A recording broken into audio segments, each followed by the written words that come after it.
We are live. Yes, good evening, everyone. I know it's Champions League night tonight, but I hope some of you will decide to join us tonight to learn something about NFT and how you can hustle your way up in Metaverse, in NFT land. How you can make money by buying and selling NFT, so investing your money in NFT projects created by some other people, and how you can make money on NFTs by creating your own project. And actually, we have a very special guest tonight who will tell you all about this, because Zayne is with us. I am the guest. But maybe you don't know about it. But Zayne is an NFT expert. Recently, he has sold his project quite successfully. Maybe let's give him some round of applause for that amazing achievement made. Congratulations! I congratulated already, but I want to congratulate you again in front of everyone for your big achievement with your NFT project. Before we start, I just wanted to ask you. You are well aware that I'm still a bit skeptical about Yes. the whole NFT thing. So my question is that. So you are telling me that for the cover photo of our tonight's episode, you just used someone's JPEG, right? So it's NFT, right? That's on our cover photo, and you just used it, and it's owned by someone else, but you still used it. I don't think that is owned by someone else. I think that is Okay. from like a Pexel or Pixabay or whatever. It's completely commercial free. Royalty free. Okay, that's it's fine. royalty free. Yes, But it's it not an looks actual. just like a Bored Ape, right? Correct. Yeah, probably the most famous NFT project out there, Bored Ape. Am I correct? Yeah, that is correct. Okay, cool. I will add one more thing regarding NFT. I just went to Google Trends and I have just checked, the worldwide trend of NFT. So how the word NFT is trending on in Google search engine during last 12 months. So first things that we've heard about NFT were probably around that time, right now, right, like a year ago. So a year ago, March, we started. I think all the things around, Jack Dorsey selling his first tweet, etc., happened back then. But actually, interest in NFT back then was pretty modest, I would say. 22% of let's say the peak, right? Then actually it went down. Then it started rising again at the end of summer holidays, and the peak of NFT in Google. So the popularity of an NFT term in Google search engine was in January this year. Interestingly, but actually, right now, the estimate is that the popularity of it's more or less the same as it was in September. So can you tell me, do we experience some kind of a bubble burst? Was there some kind of an NFT bubble, and now it's bursting? It already burst, and people are less and less interested in NFTs right now? Yeah, so first thing is I'm definitely not an expert. I'm still learning a lot. But yeah, I think at the moment, if you look at where we are, the search interest has definitely gone down a lot. And quite frankly, we just went through a very big hype about NFT and this and that, Now it has died down a little bit because obviously narrative changes, news change. Now the news is all about, what's happening on the other side of the world, etc. There's not as much coverage. So narrative just changes. And I don't think it's the bubble bursting, but NFT is definitely going through, as a whole, is definitely going through a very slow period of growth at this stage. So compared to where it was before. So yeah, you can call that a bear market. You can call that the bubble has burst. But yes, it's going through a very slow period, and it's like boring. It's just like that. It's flat. Flat. So maybe we will notice a rise in cryptocurrency market again, huh? Well, it really depends on the macro environment, because obviously there's lots of uncertainty at the moment, right? You have potential inflation issue, you have the global economy, and then lots of people are sitting on cash at the moment. So there are lots of issues going on that's going to affect where we are in terms of crypto. But I heard an interview today saying that very short term, in the next month or so, we might see a increase in crypto market. 3 to 6 months bearish, going lower than where we are now. But long term, 3 years, 5 years, extremely good. So it depends on your investment thesis, I think. Okay, so do you think that, because like, let's be honest, that when we saw like extreme popularity of NFT, cryptocurrency market was bleeding at that time, don't you think? Yeah, it was. And for people who are new, who doesn't know, right? So when you buy NFT, obviously you buy it with cryptocurrency, and if you buy cryptocurrency, normally majority 80% is done via a cryptocurrency called Ethereum. At a high point, one Ethereum is about $4,500, and now Ethereum is sitting at about 2,700 at this time of recording. And by the way, Dan, who knows, 5 years later, when people listen to this episode, they might think, oh my God, at that time it's only 2,700.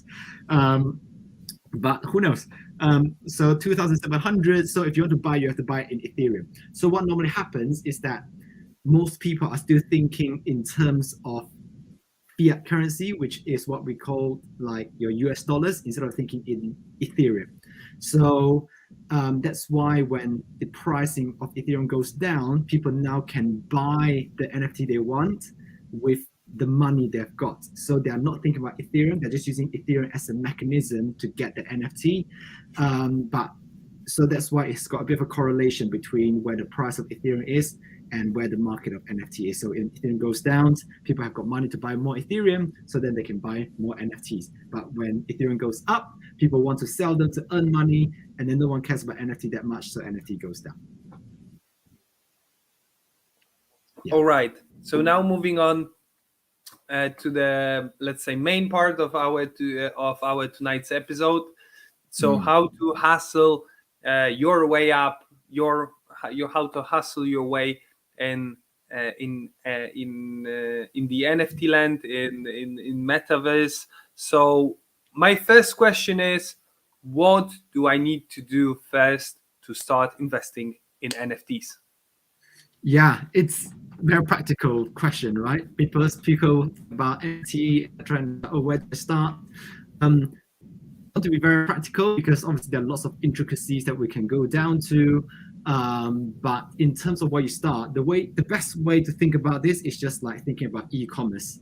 Like if you buy something on Amazon, eBay, what do you need, right? You need money, you need to have a platform to buy something, and you need to have your card, right? Or whatever that has your money in it. So it's the same thing in NFT. So what do you need are very basic 3 things that you need. They are wallet, money, and platform. Wallet that stores your money, and your money in this instance in NFT could be anything to do with Ethereum, etc. And then platform, which is where do you go and buy those NFTs. So once you have all these three things, then you can start to get into NFTs. And if people are like, oh, but what does that mean? Then very easy. You just go online and search what is a crypto wallet. And if you don't know what money is, just search for what is cryptocurrency. If you don't know a platform, just go, where can I buy NFTs? And then you'll come across platforms like OpenSea, for example, which is very famous for selling NFTs. So yeah, focus on that three: wallets, money, platform. That's everything you need to start. Okay. And I know that it's very complicated because I attended your masterclass a few weeks ago. Oh yeah. But could you just give some, let's say, basic guidance regarding how do I find good NFTs to invest in? What things do I need to look for to differentiate good NFT projects from bad NFT projects? Yeah, that's a very great question. And I'm not going to talk about flipping because we talk about how do you find a good NFT to invest in. So I'm taking a more long-term approach here. So I'm assuming you are into an NFT for at least a year and above. So that is easy. So if you want to buy a good NFT, the first thing is you have to know where those NFT projects are launching, right? So you can just go on Google and search upcoming NFTs or NFTs that's coming or new NFTs, all this sort of keywords, and then you will come across platforms that will give you a list to say, okay, these are the NFTs that will come up in April, May, June, July, blah, blah, blah. Then what you do is that goes back to, if you listen to Gary Vaynerchuk a lot, Gary Vaynerchuk always says, do your homework, do your research, and your benchmark in finding good NFTs to invest in will be based on, for me, the big thing is based on innovation, would be what are they trying to do with this NFT? And two is the teams behind it, the team who is executing this project. Are they very good in execution? Have they got a history? For example, do they start a business already in real life? Have they delivered results in real world? And what is their intention of creating this NFT project? So it's understanding that, and the best way to think about it is, it's like investing in small startups. So every NFT project, you just see it as a startup. You don't see it as like this big hype or whatever. It's like you're investing in a startup. You're going to put in at least about $400 or $500 into a startup. So you have to give it time to grow. So if you think about it, invest in like a company. You think about, okay, how many people are they employed? What's their revenue like? This, that, right? So just use that same sort of approach and think about, okay, in this concept, in this framework of thinking, will they be able to deliver on all of those things? Okay, yeah. So yeah, definitely. Like it reminds me of what they taught me. So during my strategic entrepreneurship program at Rotterdam School of Management, they taught me all about how venture capital companies, firms, invest in startups. So it really reminds me the process of it. So they look at the team, they look at the idea itself, but mostly they look at the team, right? So idea might be good, bad. They there is always like potential in any idea, but actually what really matters is whether the team is able to execute the idea, whether the team is able to deliver the results that they are promising during their pitch. And that's why the proof of all those things, like their history, what have they done, is quite important if you are really in an NFT for a long sort of horizon. That is super important. Don't just got in because everyone's like, this is going to the moon, this is going to be this, blah, blah, blah, blah, blah. It's like, oh my God, just give me a break. I just want to drill down and look at, okay, what are you trying to do? So for example, when I talk about innovation as well, sometimes I'm trying to use NFT to combine that with AI, which is very interesting. So it's that kind of things that you want to start to look at. Okay. So now from the other side of NFT. So actually because like I believe that you have great experience in investing in NFTs because you have been doing it for a while already. But you have done quite new thing lately. So you Yeah. started your own NFT project and Yes. sold it. So can you tell me what do I need to do to start my own NFT project and earn money out of it? Yeah, so for people who don't know, I don't actually tell a lot of people about this, but I launched a very small series of NFT. So to put things into context, most of the NFT projects out there, you're talking about 7,000 pieces or 10,000, right? 10,000 is the most common one, which is a lot. The one I created is only a collection of 15, so 1 5. It's for holders who will get education from me for the next 3 years, and it's sold at $1,200 per NFT. So it's clearly quite a big investment. And yeah, I managed to sell all of them out, which is great. And actually, I got a little video of how this NFT looks like. So let's see if this works. Oh, Can you see that? yes. You can see a little bit of an image that's moving. For people who are listening, they can't see it, but if you are on the screen, you can see that. That is basically the NFT. So Did you design it yourself? yeah, I designed it myself, and then I obviously got an animator to create it. I didn't do that, but I just said I want the concept to be like this. I want this. I want that, etc. So yeah, so that was pretty cool. And what do you need is you need to have. I know this sounds so simple, but it's just like a business. You need to have someone who is willing to buy your product. You just need to have customers. You just need to have clients. You just need to have someone who buys into your vision, into what you're trying to sell them. So for me, the only thing that I think you need, it's actually two things. The two things I think you need is, one is your audience. Who are you communicating to? Your clients, your customers, etc. And then the second thing is a skill to create demand. So because if you have a good engaged community but you can't sell them, you don't have a demand, then no one's going to buy your stuff anyway. So you have to be good at marketing, at sales. You have to understand how to pitch certain things, but also make sure you are delivering value by doing all of those things. And we did an episode before about what does sales actually mean. It's actually about adding value to people. So you do that. So when you can combine both of those things together, then you can pull something quite amazing off. And I don't have a massive Instagram following. I'm just a normal person. But when you can do those things well, and when you come from a place of adding value, then quite frankly, the group that I pitched to was about 30 people, and people who actually bought was 14. So I managed to close. My close rate is about 50%, which is obviously very high. But again, I think that having those two things are very important. But I also want to say this, which is when I started a couple of months ago, I didn't do any of the classes that you attend to make money. It was just there to help people out, educate them, etc. But it turns out to be something quite amazing. So for me, that is the way that I want to run a business. Okay. So last question for today. We started with discussion around NFTs and cryptocurrencies, and we will finish this episode with a question about NFTs and cryptocurrency. Because so from my perspective, because I'm very amateur in both crypto and NFTs, and from my perspective, you are an expert to me in both of these areas. So if you had to pick one, do you believe that there is more future for NFTs than there is for crypto, or the other way around? Yeah, if I have to pick one, I would definitely say there's more future for NFT.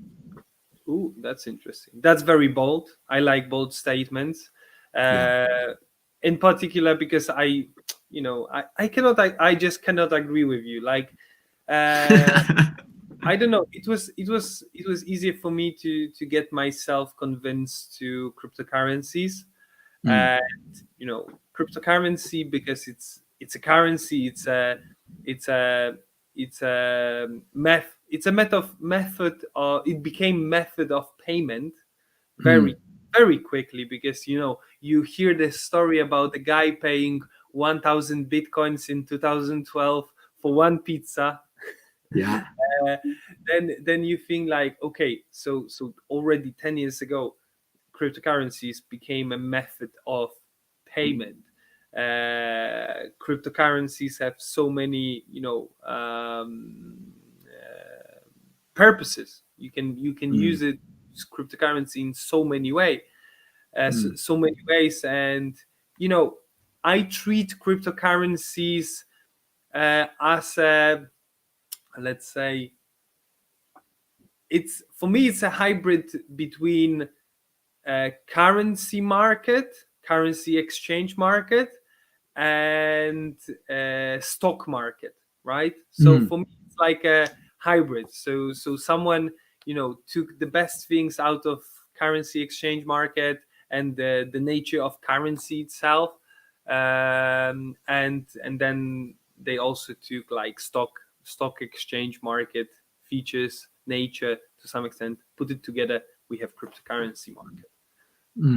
But for NFT, it's like I like the comparison that Gary Vaynerchuk he made, like comparing NFTs to Pokemon cards, to baseball cards, and stuff like that. So there is this narrow group of people who will be crazy about it, and there is probably like bigger group of people who will be crazy about it for some time, but then they will just not interested in it anymore. So that's how I see NFT in comparison to crypto, and that's why I believe the other way around.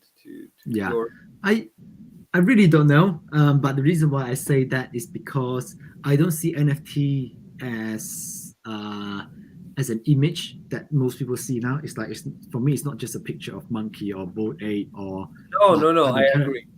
Yeah, you know what I mean? It's like, I don't care about that, but NFT is like, it's the technology of what it can do. The application of NFT is very different to cryptocurrency.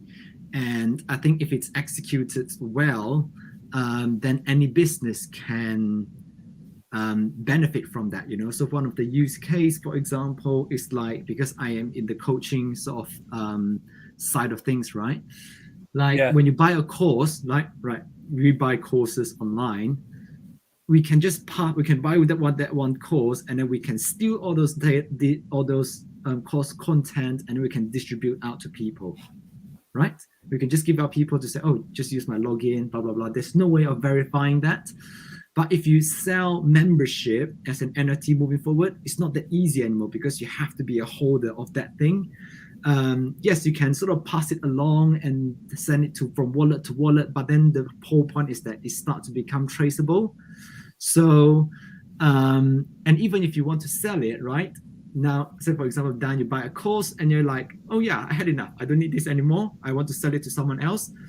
And you might bought it for, let's say $1,000, and then you now want to sell it. And then you might sell it at $1,200. So for you as a consumer, you now not only learn the knowledge, you have been in the community, you can move on, but you also move on in a way that gives you something in return.